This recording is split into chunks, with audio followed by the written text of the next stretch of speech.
3, 2, 1.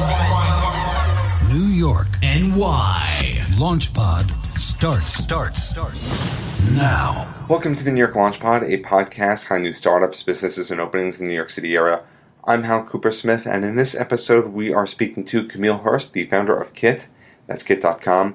And Kit is an online platform where people provide recommendations for the products that they love to use, and users can go on and search by interest for those kits and purchase those products directly from retailers such as Amazon. And we've all been there. Let's say you want to start a new hobby, have a new interest.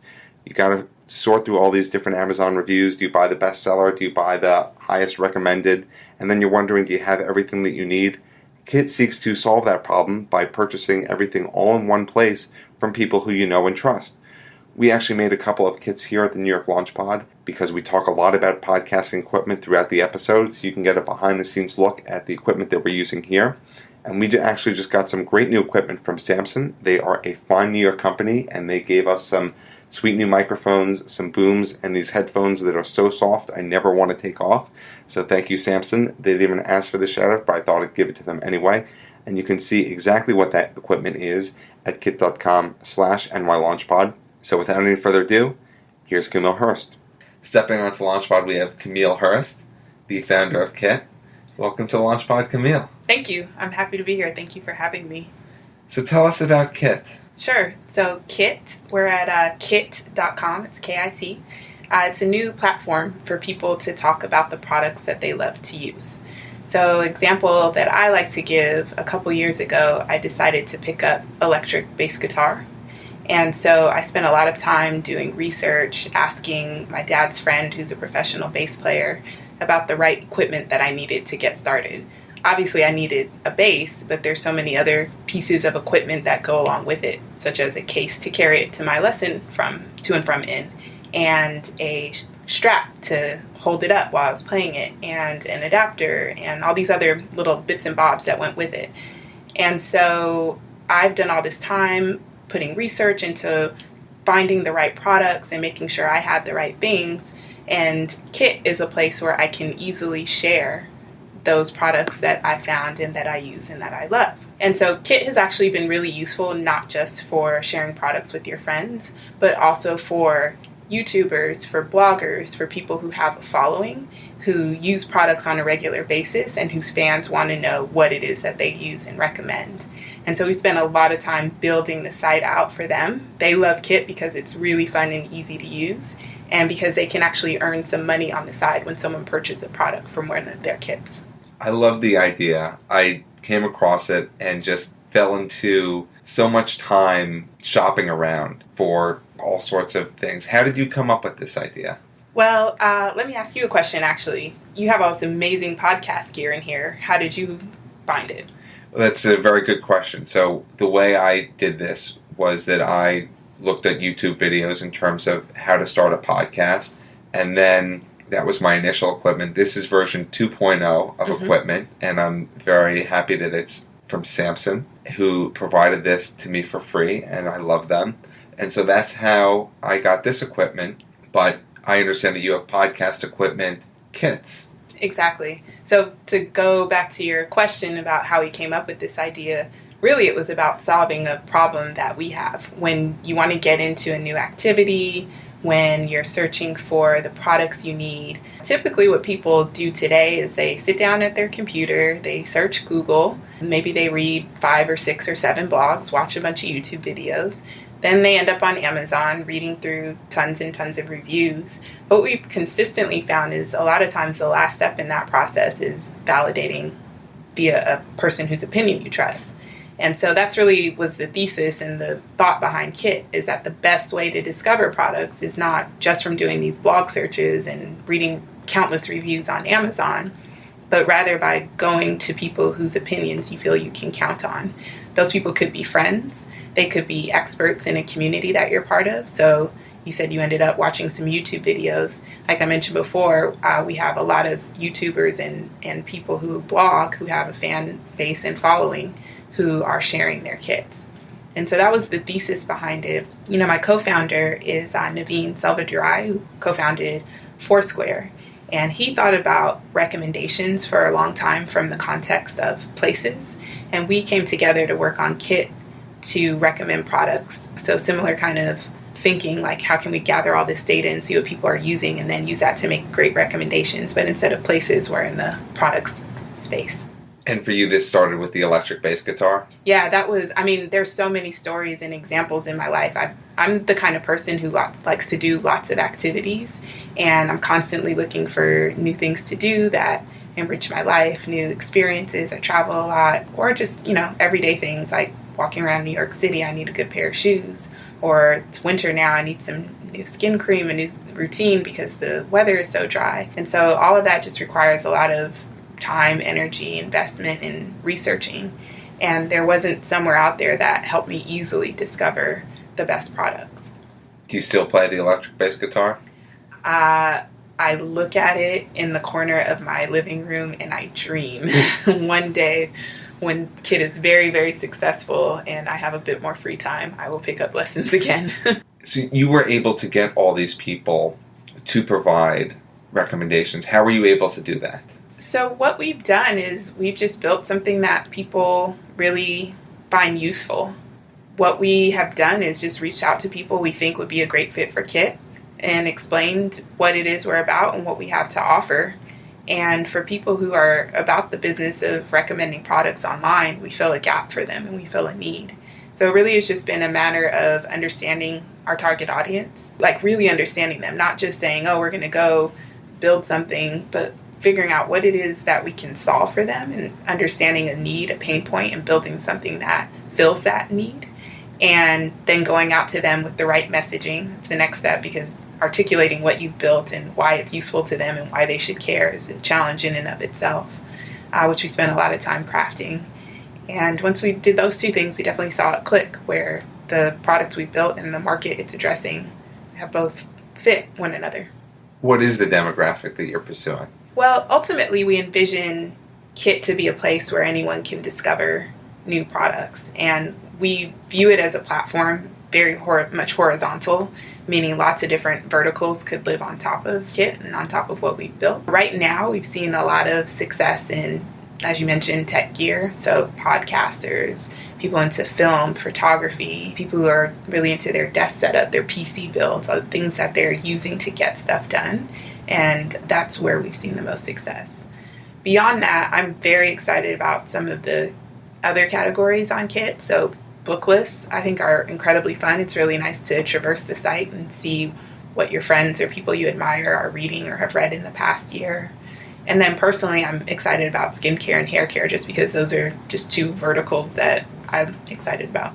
And going behind the scenes in terms of how Kit works, do people have to buy everything that's in the kit? No. So the way Kit works is that when someone creates a kit, they're basically sharing the links to the products that they have, that they use, and that they recommend. Those links show up individually on kit.com within someone's kit, and you can actually see a great example of a kit by going to Tim Ferriss's profile. That's at kit.com/Tim Ferriss, FERRISS, and just choosing one of his kits and checking them out. I'd recommend the podcasting kit, since you're listening to a podcast now. And because there's no New York Launchpad kit right now. Not yet. Although by the time this airs, I expect everyone to be searching for Hal's kits. Yes, exactly. I'd love that. So how do people make money? You mentioned that that's part of the environment for Kit. Absolutely. So we're very excited to be a creator-friendly and really creator-first platform. It's something that we've spent a lot of time crafting as part of our belief system and our principles as a company. And what we do is we allow creators to keep 100% of any affiliate revenue that they generate from products sold out of their kits.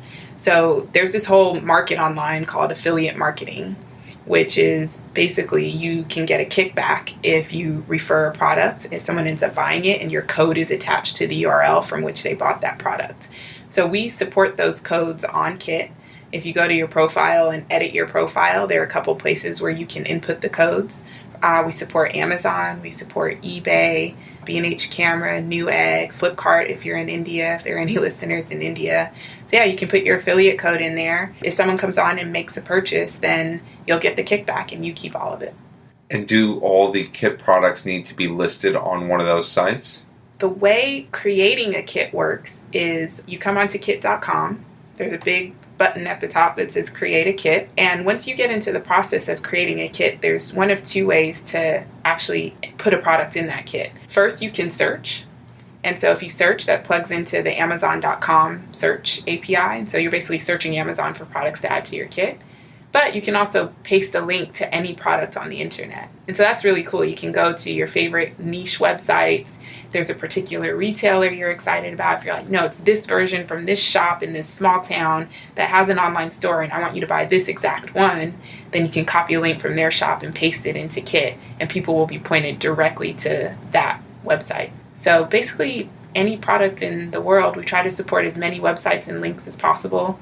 And when we find one that doesn't work, we scramble to fix it. And we're just trying to make it so that product discovery, no matter where those products come from, is made much simpler. And I'm sure that some people want to make kits for the love of the game or because they're passionate about something. But other people may see an opportunity to make money off of this affiliate marketing, which you mentioned. Is it kind of a conflict of interest where people may put in more expensive products or products that are available on Amazon rather than those that are available in small shops? I like to take a step back when I hear that kind of question and go back to the root of why we created Kit. And Kit was really designed, and our intention behind it is not to help people just find and accumulate more stuff.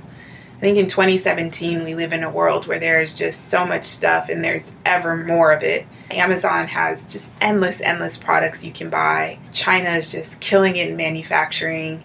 You've got 3D printing coming out. And one of the things that we were really inspired by in creating Kit was this manual called the Whole Earth Catalog. I don't know how familiar you are with it, Hal. Have you heard of the Whole Earth Catalog? I've never heard of the Whole Earth Catalog. Have you ever heard of the Steve Jobs quote, "Stay hungry, stay foolish"? I've heard of that. Yeah, so he said that at a Stanford commencement back in 2005 that I was at, actually.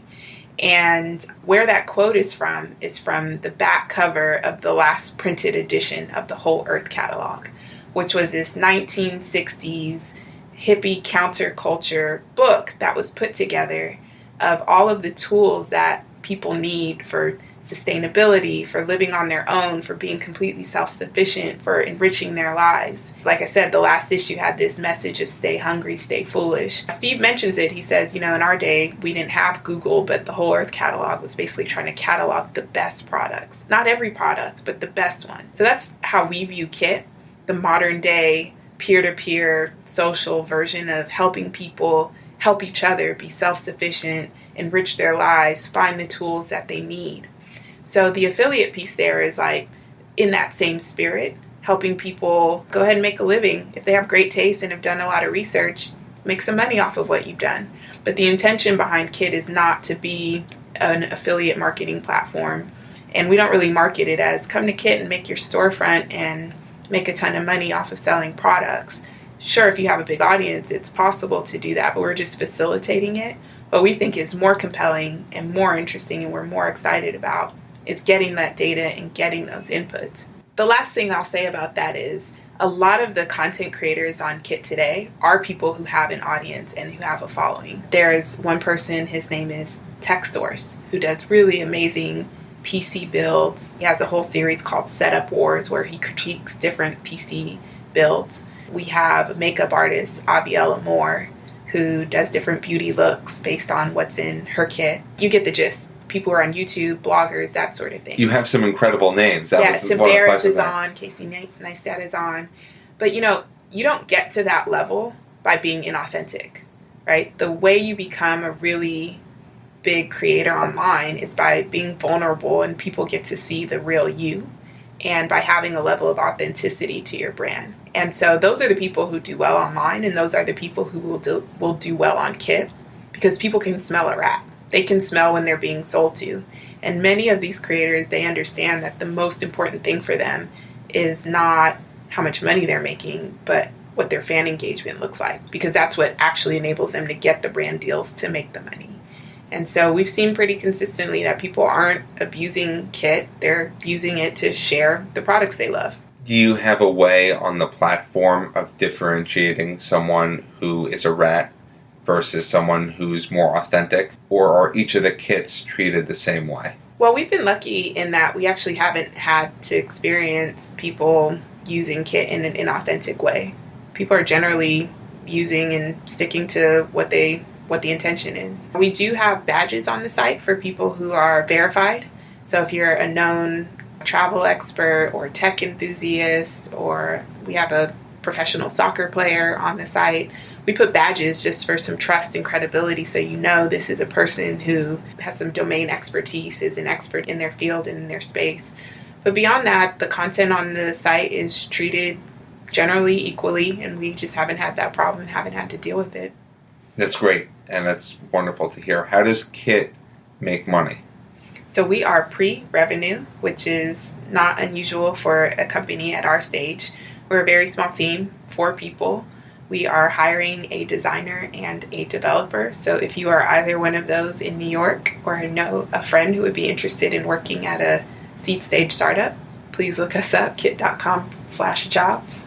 How do you plan on making money? So we have lots of ideas around what we want to do. I think the most basic one is affiliate marketing for people who don't put their codes in. That's interesting, but not super interesting to me, just because I think that the data we're gathering is really, really compelling. Being able to know what the top influencers are around podcasting gear, being able to tell you if you're coming into Kit what podcasting gear you should get started with. Like, you don't need to do any research. We just know these qualities about you, these people you follow, these people you're friends with, this is what you should buy. We think there's something compelling there, whether it's an e-commerce play, selling you that kit directly, or something else. I love that you keep on coming back to podcasting. That's the best. In terms of people producing content, though, affiliate marketing is something that you keep on mentioning. What happens if affiliate marketing goes away? What happens to Kit, or what happens to producers? Do you think if people don't have that monetary incentive, as small as it may be, that they would still want to do this? Well, if you look around the internet, people are talking about products and having conversations about products almost everywhere. There are subreddits dedicated entirely to singular brands. Every other second in my Twitter feed, I see, does anyone have any recommendations for X? There are posts on Facebook. There are forums dedicated just to gear for musicians. So everywhere I see on the internet, I see tons of opportunity, which is why, again, the affiliate stuff is interesting to me to an extent. But really, we're in the recommendation space. We want to help people find and discover the best products. As I mentioned, I love going on the site. I just spend so much time when I'm on it. On the site, I just think of things that I want to buy, and it's so cleanly laid out. Is this the future of shopping, you think, in terms of recommendations? You know, Fred Wilson, the acclaimed VC here in New York, has this great blog post from actually several years ago where he talks about things becoming more distributed in terms of where people are discovering products from and who they're discovering them from and what a storefront is. Ben Evans from Andreessen writes about this also, where he says Facebook is, social on top of Google, but we're social on top of Amazon. He's tweeted this probably once a month for the last 6 months. Also, you just look at human behavior. What are people doing today? They're scrolling through Instagram. They're talking to their friends. Like, none of this behavior has really changed. We're constantly discovering things from people we know. There hasn't been a product on the internet that's facilitated that really well. So it's the future, but it's also now. I think it's behavior we see. We think that we can aid it and help it and build on top of what we see today. And so I think some of the things that we have in mind for future as we think about future interfaces, whether that's VR, it's chat-based, it's voice, there's some really cool things we want to enable that just build on what we see people doing already anyway. On the site, how does it work? You follow people, you create a username, go through what happens when someone is on Kit. Sure. So go to kit.com, go there right now. Right, KIT.com, and sign up. You can log in with Twitter, you can log in with Facebook, you can sign up with email. And once you've created an account, you pick your username and you have a profile on Kit. So kind of standard social site stuff. And at that point, you can follow people. So you can find your friends from other sites. You can find celebrities and influencers that you may follow on other sites and follow them on Kit. You can go to different communities. So you mentioned, we keep mentioning podcasting, but before the mics turn on. We really have to start the New York Launch Pod. Yeah. But running, that might be a topic you're interested in. Coffee. So we have all these niche communities where people are having back and forth conversations around what it is that they're into. One of my favorite topics on the site, again, just personal interest, is holistic and natural healthcare stuff. So people are making their own soaps. They're sharing their vitamin regime and supplements. It's January now, new year, new you. It's like, what tea are you drinking? What's your daily practice for living your most optimized life? And so you can become parts of those communities and find other people.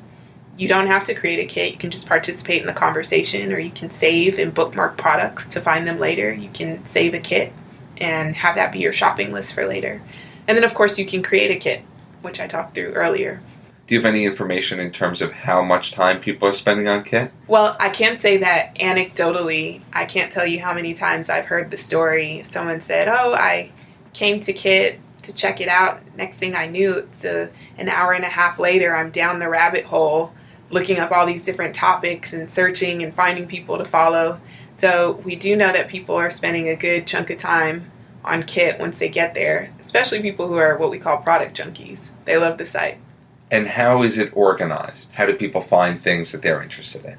So the homepage is organized by people and communities that you follow. So there's a section that's recommended content for you, and that'll be based on kits that you have liked, people that you're following, or new kits in topics that you're following. There's also a section for new kits, so you can see new content that's on the site. And there's also a section for staff picks. And so those are the things that we're excited about internally, our editorial team, and we want you to see. What happens when your user base grows so big that everyone's creating kits? It's wonderfully organized right now, but I'm wondering, how does someone get through when the whole community grows? I think this is something that any large internet platform has to solve. There are basically two things: search and discovery. Search is intent driven. You know what you're looking for.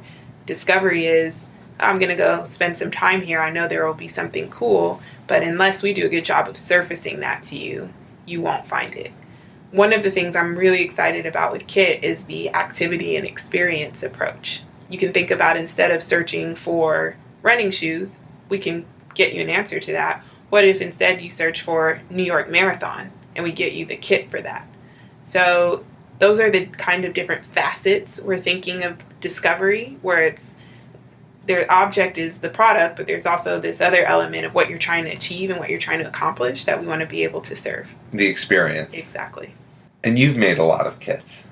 I have. I think I have almost 50 kits on the site. What are some of the kits that you've made for someone who hasn't checked out Kit yet? Yes. Well, I'm at kit.com/Camille. And I have... You scored a good username. I did. I was lucky. Got there before anyone else did. So I recently created my 2016 book list. So some of the books that I read last year. I definitely have a daily vitamin kit. So I have a whole supplement routine that I have. I've spent a lot of time in research and energy figuring out different products that work for my hair. So I have a couple kits around hair. I have an at-home fitness kit that I literally use 3 times a week and look at 4 days a week.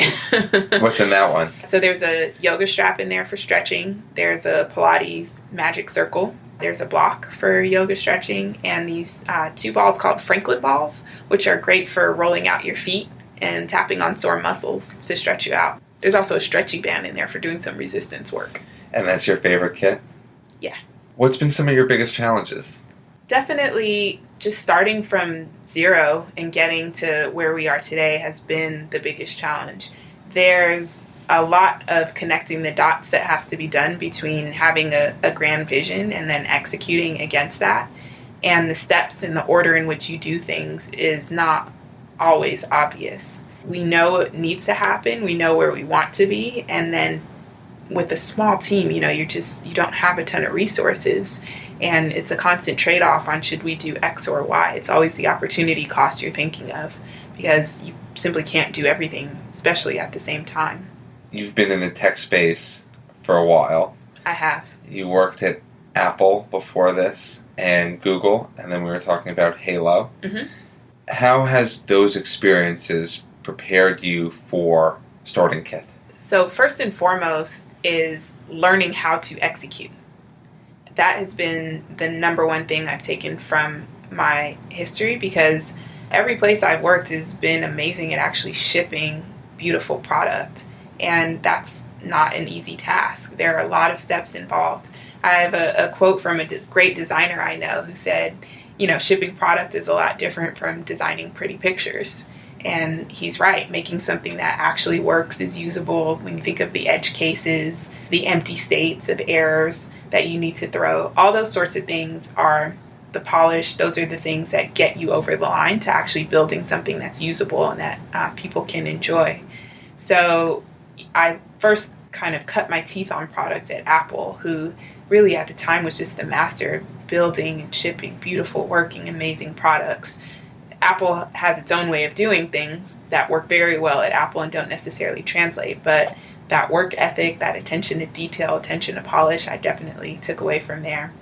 At YouTube and Google, one of the things I took away was the rigor, the attention to strategy, to justifying what you're doing, making a business case, and understanding all elements and aspects of something. And then Halo was the startup I worked at. I worked on mobile. I was lead product manager for all our consumer products, director there, and we moved very, very quickly. So I think that was the lesson that I took from there. Bringing all three of those together, building beautiful products, having a strategic background and focus, being able to move quickly are exactly the ingredients I needed to be able to come here to Kit and execute. And it shows. We grew the business over 12x in the second half of last year, and we're really excited about 2017. And you're based in New York, obviously. What's been some of the benefits of being in New York for the business of Kit? Every day I walk outside in New York and I just draw inspiration from everything I see around me. The people here, the energy, the architecture, the industries people are working in, the hustle, the grind, the struggle. I'm from San Francisco originally, born and raised. And so I know what it's like to have a easier pace of life and a more simpler lifestyle. And living in New York is really hard. I think just getting everyday stuff done here is a degree more difficult than it is in most places. So if you're here, it's because you want to be here and you're trying to get something done, or you're from here and you grew up and this is your normal, and just having that edge of, okay, I have to work a little harder than almost everyone else to get things done, which is something I really appreciate. And I think that work ethic and that inspiration has really influenced what we've done with Kit to date and where we want to take it in the future. And fundraising, you were in the news recently because you closed a round of $2.5 million? Yes, that's right. How was that? It was amazing. I mean, we worked at it for a long time. Fundraising is not easy. I don't care who you are. You hear these stories of people getting checks written. I guarantee even they had a hard time because it's very hard. I'm super proud that we were able to do it. We have a great group of investors who I love. I'm really, really proud to be working with. And it was a lot of work, but I think we are better for having gone through the process. We sharpened our focus, we tightened up our story, and we're really ready to go in 2017. And you mentioned that you're hiring. What else are you doing with the funds that you raised? Yeah, so we're focused on growing the business, not necessarily growing in headcount, but growing our core metrics. And so what's going into that is bringing on those 2 full-time roles I mentioned, a designer and a developer, as we continue to build out tools for creators, so people who are making kits on the site. We're also focused on understanding what are some of the more interesting consumer experiences that we can build. I'll give you an example. We recently launched on Amazon Alexa a bot where you can actually download what's called a skill. It's the equivalent of an app in the Alexa store. They call it a skill. And it's called Kit, but the way you bring it up is you say, ask Kit. So you can talk to your Amazon Echo or Dot if you have one at home, and you can say, ask Kit to recommend me a standing desk, or ask Kit what the best under eye concealer is. So it's early days, it's an experiment at this stage, but we're super excited because it really demonstrates the long-term vision where we're making recommendations on the spot, and we want to do more of that with this round. What are some of your key metrics? We're looking at products added to Kit, and we're looking at monthly active users, so people who are creating kits, who are viewing kits and clicking on them, basically usage of the site. How many users do you have now? Like I said, we grew 12x last year, so we're really excited about that, and we're looking to do it again this year. The domain name, so simple, so short. Is there a story about how you snagged it? Let's just say the people that we work with are very, very good at short domain names. That's very intriguing. I'll give you an example of some of the other domains that they've gotten. Mix.com, reserve.com, so pretty good, spot.com. These are some people, if you're on the internet, it seems like you have to know them. Yes. Again, I love the idea. We have to come up with a New York Launchpad kit based on the number of times you mentioned podcasting. How do people find out more about you and Kit? Go to kit.com, kit.com. We actually have a great blog where we write a lot about the people creating content on Kit. I write from time to time about our view of the world and what we're up to, what we're trying to accomplish, and you can find that at blog.kit.com. Social media? We are on Twitter at #Kit, so spell out the word hashtag, HASHTAG, and then Kit, K-I-T.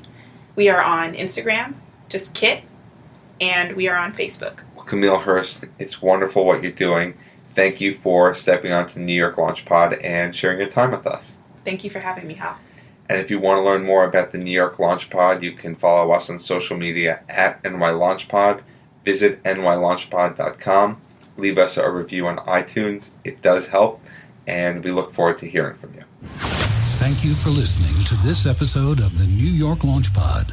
For more information, please visit nylaunchpad.com.